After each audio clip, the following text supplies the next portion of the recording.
Selamat pagi ya, kita bersama lagi dalam Ruang Bicara yang dibawakan kepada anda seperti biasalah secara live dan eksklusif di Bernama TV. Dan kita tentunya akan meneruskan perbincangan kita berkaitan dengan COVID-19 dan sudah pastilah kalau kita lihat situasi terkini COVID-19 di Malaysia, ianya menunjukkan satu peningkatan yang agak membimbangkan kita sebenarnya. Dan hari ini saja kes baru mencatatkan 130 pesakit dan jumlah kes keseluruhannya sudah pun meningkat kepada 1,030 orang.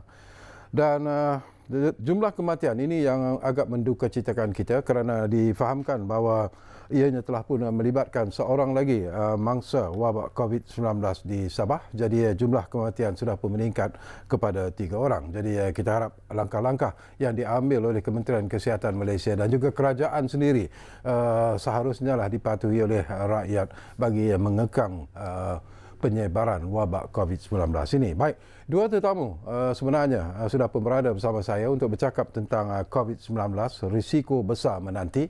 Dan bila saya kata tadi bersama saya, bukanlah di studio tetapi seperti biasalah di talian yang telah pun bersiap sedia sekarang ini. Dua tetamu yang bersiap sedia bersama dengan saya. Kita akan bercakap dengan Dr. Alif Adlan Muhammad Tabit terlebih dahulu, dan beliau merupakan pakar perubatan klinikal penyakit berjangkit di Hospital Sungai Buloh, Jabatan Kesihatan Negeri Selangor, Kementerian Kesihatan Malaysia. Jadi mungkin Dr. Alif sudah pun ada di talian kita sekarang ini. Assalamualaikum Doktor. Waalaikumsalam warahmatullahi. Sehat Doktor ya? Alhamdulillah, beginilah. Betul, Alhamdulillah. Jadi kita ingin tahu Dr. Alif sendiri ya, daripada doktor sendirilah. Mungkin menarik kalau kita kongsikan tentang keadaan semasa mereka yang dijangkiti COVID-19 ini di Hospital Sungai Buloh, jumlah mereka yang dijangkiti, jumlah mereka yang diletakkan dalam unit rawatan rapi. Okay, secara lazimnya memang peningkatan tu memang ada lah di Hospital Sungai Buloh, dan sewaktu di dalam wad isolasi memang banyak pesakit yang COVID-19 positif ini dikategorikan lah mengikut tahap gejala yang dialami, sama ada mereka ada simptom atau tidak, ataupun mereka ada simptom tetapi tiada pneumonia. Pneumonia itu maksudnya ada jangkitan kuman di paru, ataupun mereka yang memerlukan oksigen, atau mereka yang tidak memerlukan oksigen, ataupun mereka yang kritikal. Jadi dari segi keseluruhannya, majoritinya adalah dalam kategori risiko rendah, di mana mereka secara lazimnya mereka tiada simptom, dan ada juga yang bersimptom minima tetapi tiada pneumonia. Segelintir pula di kategori pertengahan, di mana mereka memerlukan pantauan oksigen, dan secara minoritinya golongan kritikal dipantau di ICU kerana memerlukan bantuan pernafasan oksigen. Jadi kebanyakan daripada pesakit adalah di kalangan mereka yang sama ada mereka tiada simptom ataupun simptom itu sangat-sangat minima, seperti batuk, asma dan sebagainya. Rawatan dan antiviral dan tahap pemantauan keutamaan juga diberi berdasarkan kategori gejala yang dialami. Jadi setiap pesakit yang diklasifikasikan mengikut tahap klinikal kesihatan mereka mendapat pemerhatian berkala sewaktu rondaan buat isolasi lah. Jadi mereka mendapat rawatan khusus bila sewaktu kritikal telah tiba, mereka akan mendapat rawatan yang khusus sekiranya keadaan mereka merosot. Okey, apakah timbul kebimbangan juga bagi pihak doktor sendirilah secara peribadi kalau kita melihat gelombang kedua COVID-19 ini, ianya menunjukkan satu peningkatan yang agak membimbangkan kita lah, agak mendadak. Jadi apa rasa doktor dan rakan-rakan terutamanya? Memangnya peningkatan mendadak ini mencetuskan kebimbangan bagi kami sebagai frontliners. Kerana ini adalah situasi baru di mana sebelum ni kita mengendalikan kes import dari luar negara. Betul. Di kalangan mereka yang melawat dari negara-negara yang terbabit seperti China, Hong Kong dan Korea Selatan. Tapi bila gelombang kedua ini pula melibatkan kes di kalangan kontak rapat warga tempatan. Dan sebilangan mereka ada mempunyai penyakit kronik yang mungkin mendatangkan komplikasi waktu mereka mendapat rawatan di dalam ward. Namun begitu, kami di Hospital Sungai Buloh kami mempelajari dan membuat persediaan daripada awal berdasarkan pengalaman kami dari gelombang pertama dan dengan pengalaman yang ada. Masa mengendalikan kes-kes dahulu, kami sedar cabaran yang merunting dan usaha dari hari ke hari kami pergiatkan lagi untuk menangani gelombang baru ini. Persediaan sejajar dengan penambahbaikan garis panduan pengendalian kes. Kami ada juga mengeluarkan garis panduan untuk mengendalikan kes. Setakat ini sudah versi keempat lah dan dari PKM. Dari segi kerjasama pihak hospital dari segenap dari banyak lapisan lah, seperti pihak pengurusan, ketua-ketua jabatan dan pakar perubatan. Kami telah bermusyarat dan bersetuju memindahkan kebanyakan pesakit dari ward disiplin lain agar dikosongkan dan penambahbaikan dilakukan bagi menempatkan lebih banyak lagi pesakit COVID-19 di Hospital Sungai Buloh. Kapasiti kami sampai boleh mampu menampung lebih 700 pesakit. Okey. Tadi saya tertarik hati bila doktor menggunakan sebagai istilah frontliners itu, dan sememangnya lah kita amat menghargai apa yang telah pun dilakukan oleh doktor dan rakan-rakan, terutamanya jururawat dan sebagainya. Dan bagi saya secara peribadi, saya anggap doktor dan rakan-rakan sebagai hero-hero yang tidak didendang ataupun unsung heroes, memainkan peranan yang cukup berkesan sebenarnya dalam usaha untuk memberi rawatan. Jadi apakah doktor sendiri sebenarnya dan rakan-rakan juga sebenarnya menghadapi risiko jangkitan COVID-19 ini sekiranya langkah-langkah keselamatan tidak diambil dengan begitu ketara sekali? Memangnya sebagai frontliner, keutamaan utama kami adalah keselamatan diri sewaktu mengendalikan pesakit-pesakit COVID-19. Kerana secara tak langsung risiko jangkitan adalah tinggi jika kita tidak amalkan langkah-langkah keselamatan dan alat perlindungan diri tidak dipakai dengan betul. Jadi petugas kesihatan KKM, kami bersedia sebagai fizikal, kami haruslah bersedia fizikal dan mental kerana ini adalah amanah yang diberi kepada kami. Betul. Jadi ini tugas ni merupakan satu risiko kerana banyakkan daripada kami adalah bimbang sewaktu pulang ke rumah bersama keluarga. Jadi amat penting untuk kami mematuhi tata cara dan garis panduan untuk memakai kita punya personal protective equipment sebelum dan selepas berjumpa sakit, supaya untuk mengurangkan risiko dijangkiti. Okey. Kita bercakap tentang perintah kawalan pergerakan, dan kita juga ingin menyentuh tentang apa yang disebut sebagai stay at home, kempen yang dilancarkan oleh Kementerian Kesihatan sendiri. Tetapi jelas bahawa seolah-olah ianya tidak diberi perhatian yang serius, terutamanya perintah kawalan pergerakan itu sendiri, doktor. Rakyat Malaysia melihat itu sebagai sesuatu yang mungkin tidak begitu serius dan sebagainya. Nasihat doktor dalam perkara ini? Okey. Macam sesi hari ni lah, ini pun social distancing juga kan, bila kita berbual dari rumah. Betul. Jadi seperti mana yang kita perhatikan di media sosial, ramai di kalangan petugas kesihatan memang menyahut seruan Yang Amat Berhormat dan Menteri untuk mempraktikkan social distancing atau stay at home. Ada yang memberi hashtag flatten the curve, hashtag I stay at work for you, you stay home for us dan sebagainya. Jadi ini adalah sangat penting kiranya kita nak memutuskan rangkaian jangkitan atau break the chain of transmission. Secara lazimnya anggaplah seolah-olah kita ini mengejak jangkitan virus COVID-19 walaupun tidak bergejala. Kerana jika kita tidak ingin jangkitan ini tersebar kepada orang lain yang berisiko yang berpotensi mendapat komplikasi, terutama sekali orang yang kita sayang, betul. Bapa kita. Jadi social distancing ini ada sangat penting dalam konteks ini. Dan kita juga nak menyentuh, doktor, ini kebimbangan yang dilontarkan oleh banyak pihak terutamanya, dan seruan ini juga kami lakukan dalam setiap program kami bila kami bercakap tentang COVID-19 ini, iaitu mereka yang masih lagi gagal untuk mendapat ataupun mendapatkan ujian saringan. Ini melibatkan 4,000 orang peserta tablik baru-baru ini. Jadi gesaan doktor lah kepada kumpulan ini yang masih lagi degil, masih lagi tidak mahu mendapatkan saringan perubatan ini. Okey. Pesanan saya kepada mereka yang terbabit, jalankanlah tanggungjawab anda sebagai rakyat Malaysia yang peka dan penyayang. Ya. Kerana ini satu usaha yang kolektif yang sememangnya memerlukan kerjasama sepenuhnya dari setiap individu yang terlibat. Ya. Jadi risiko jangkitan secara logiknya dan lazimnya lebih tinggi sewaktu anda bergejala. Sekiranya anda atau walaupun seorang individu terbabit terlepas dari pengesanan kontak rapat ini dan jika individu itu bergejala akan menjadi sukar untuk rangkaian jangkitan atau chain of transmission ini digantas dan dihentikan daripada menjangkiti orang lain. Jadi mudah untuk kita kata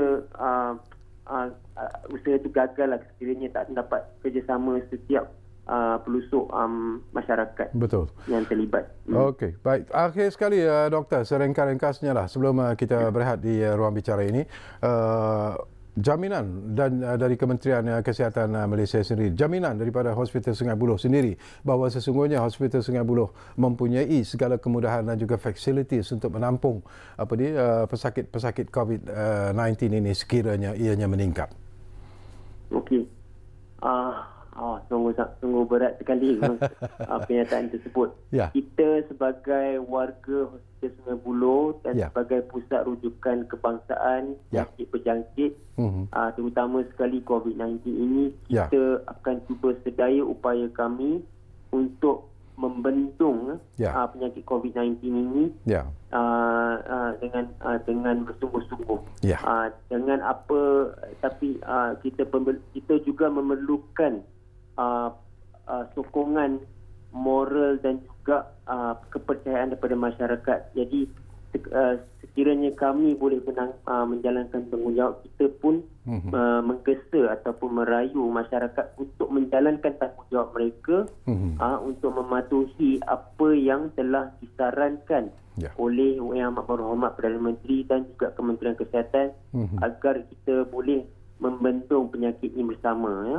Ini bukan sahaja untuk pada waktu sekarang tapi untuk masa depan kita juga. Betul. InsyaAllah. InsyaAllah. Baik, terima kasih banyak-banyak kepada Dr. Alif Adlan Muhammad Tabit, iaitu pakar perubatan klinikal penyakit berjangkit di Hospital Sungai Buloh, Jabatan Kesihatan Negeri Selangor dan Kementerian Kesihatan Malaysia. Jadi terima kasih banyak-banyak doktor, keep up the good work, dan sesungguhnya lah doktor dan juga rakan-rakan di mana-mana hospital sekalipun yang sedang berhadapan dengan COVID-19 ini. Saya masih lagi menganggap anda semua adalah hero-hero yang tidak didendang ataupun unsung heroes, dan jasa anda akan terus dikenang. Kita berehat dulu buat seketika, jumpa lagi selepas ini nanti.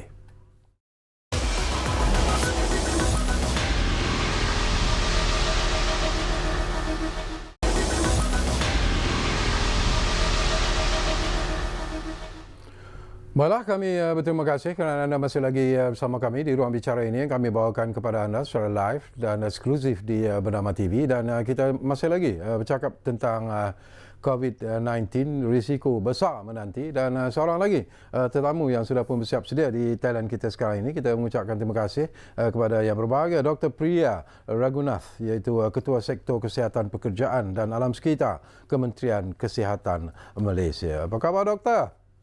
Khabar baik Encik Syekawi. Apa khabar Encik Syekawi? Macam ni lah, sihat lagi setakat ni.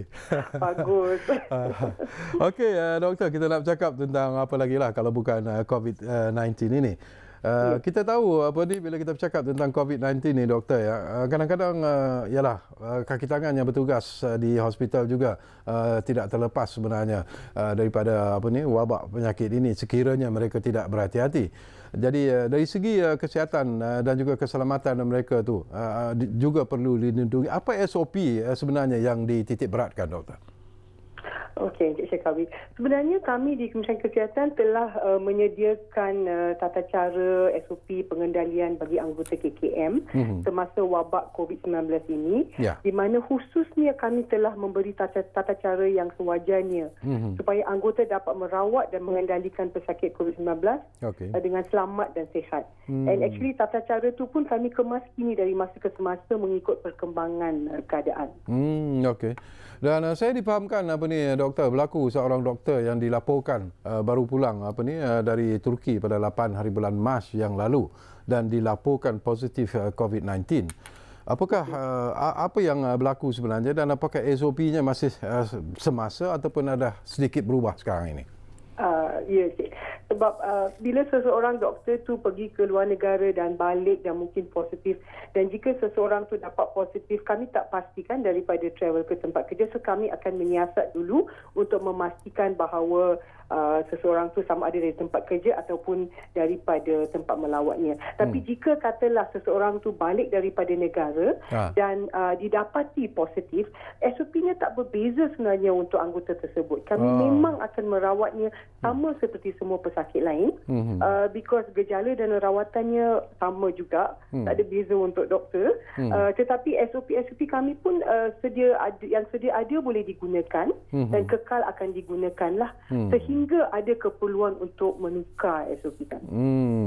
Satu lagi aspek yang mungkin menarik untuk saya sembang bersama dengan doktor. Ini tentang hak doktor, jururawat dan juga petugas kesihatan lah. Ada pihak-pihak tertentu ataupun individu-individu tertentu yang mungkin ingkar untuk menjalani saringan, rawatan atas sebab-sebab mereka yang tersendirilah. Jadi perlu tak agaknya lah dalam situasi seperti ini sesuatu yang mungkin lebih tegas perlu dilakukan? Okay, kami di Kementerian Kesihatan sebenarnya cubalah sedaya upaya untuk menggalakkan semua PUI ke pesakit untuk menjalani saringan dan rawatan seperti yang disarankan dan diperlukan oleh mereka. Of course, bagi kami lebih suka menggalakkan daripada memaksa sesiapa pun untuk menjalani rawatan ataupun saringan. And of course, anggota pejabat kesihatan daerah pun kami pun akan turun jika ada contohnya seorang kontak kepada pesakit, di mana mereka akan cuba mengesan kontak-kontak dari keluarga ataupun dari rakan sekerja dan cuba membawa mereka untuk saringan. Dari segi memerlukan tindakan lebih tegas, jika keadaan mendesak, kami mungkin terpaksa berbuat begitu, tapi sejauh mana boleh kami cuba galakkan. Okey, Dr. Priya, satu lagi isu yang juga ingin dapatkan pandangan doktor lah. Kita lihat pengorbanan yang telah pun dilakukan tim perubatan di hospital-hospital kerajaan terutamanya lah dalam mengatasi COVID-19 ini. Sesuatu yang kadang-kadang menjadikan ialah ada pekerja-pekerja seperti jururawat misalnya yang tak sanggup untuk pulang ke rumah dan sebagainya kerana takut pula menjangkiti keluarga mereka di rumah dan sebagainya, mereka sanggup tidur di hospital dan sebagainya. Jadi apakah situasi begini masih lagi berlaku sebenarnya, Dr. Priya? Sebenarnya tidak, sebab kami telah pun melatih anggota kami dalam tata cara untuk mengelakkan supaya dijangkiti oleh pesakit. Jika mereka mengikuti tata cara dan menggunakan alat-alat pelindungan diri yang perlu digunakan, kami harap mereka tidak akan terjangkit dan membawa pula jangkitan pulang ke rumah. Dan kami juga telah menyarankan pelbagai tata cara untuk kebersihan, bersih tangan dan sebagainya. Dan anggota kami pun akan melaksanakan dan mengikuti tata cara tersebut supaya mereka tidak membawa jangkitan tersebut balik ke rumah. Bagaimana dengan kempen yang akan dilakukan oleh Kementerian Kesihatan Malaysia sendirilah untuk memberi kesedaran kepada rakyat bila bercakap tentang COVID-19 ini, Doktor? Ya, mungkin kempen yang sedia ada ini belum lagi sebenarnya barangkali untuk memberi impak ataupun kesan yang positif seperti yang diharapkan. Apakah dalam perancangan Kementerian Kesihatan Malaysia untuk mewujudkan ataupun mengadakan satu lagi kempen yang mungkin berbeza tetapi lebih berkesan?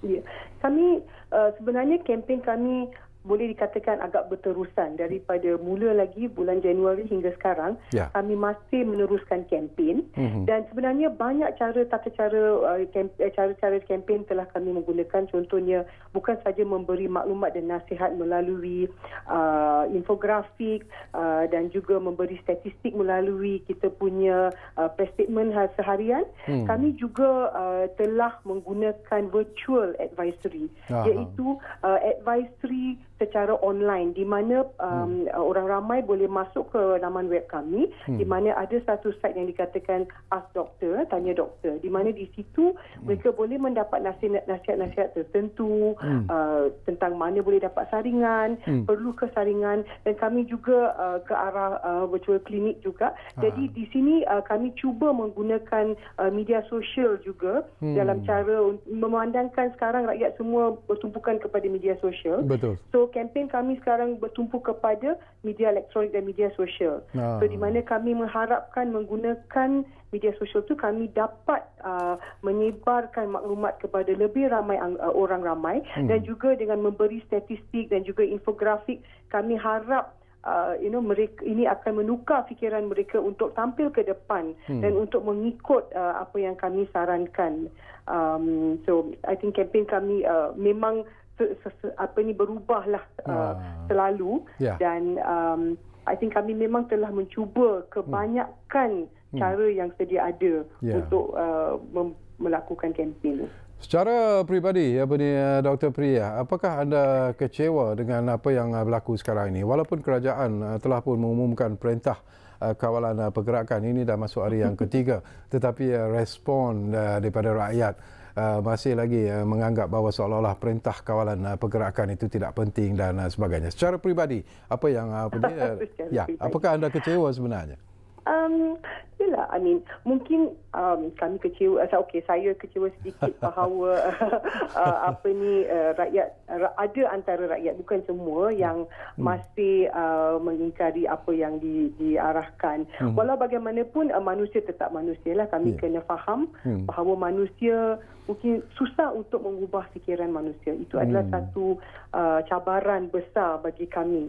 Walau bagaimanapun saya rasa kami masih akan berusahalah. Kami tak boleh putus harapan dan kata kecewa. Kami masih berusaha untuk mendapatkan kerjasama semua orang untuk tampil ke depan, untuk mengikuti arahan, dan dengan lebih lagi memberi maklumat yang lebih lanjut lagi supaya mereka memahami keadaan pada masa kini.